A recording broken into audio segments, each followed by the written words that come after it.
ইরানের পররাষ্ট্রমন্ত্রী Abbas Araghchi হুঁশিয়ারি দিয়ে বলেছেন, যুক্তরাষ্ট্রের সঙ্গে আলোচনা ব্যর্থ হলে ইরান আবারও সরাসরি সামরিক সংঘাতে জড়াতে প্রস্তুত। তিনি দাবি করেন, চলমান উত্তেজনার প্রভাব শুধু মধ্যপ্রাচ্যেই নয়, সাধারণ মার্কিন নাগরিকদের জীবনেও পড়ছে।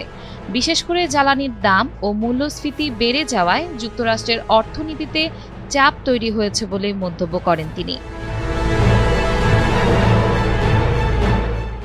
আরাকচি আরও বলেন, হরমুজ প্রণালীতে অস্থিরতার কারণে বৈশ্বিক জ্বালানি বাজারে সংকট তৈরি হয়েছে।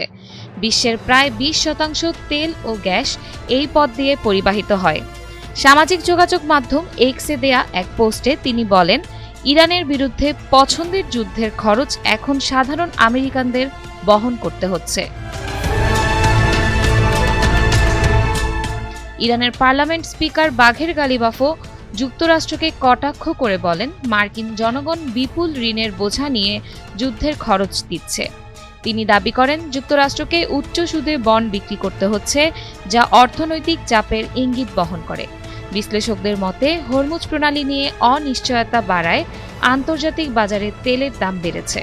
এতে যুক্তরাষ্ট্রের সুদের হার আরও বাড়তে পারে বলে আশঙ্কা দেখা দিয়েছে।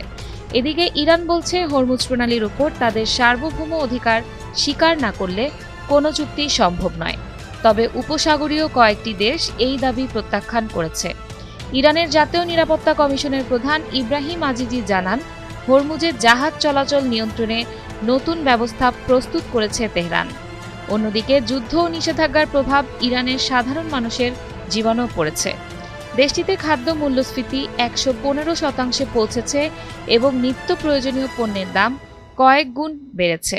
তবে চীনের মধ্যস্থতায় আলোচনার সম্ভাবনাকে ইতিবাচক দেখছে তেহরান।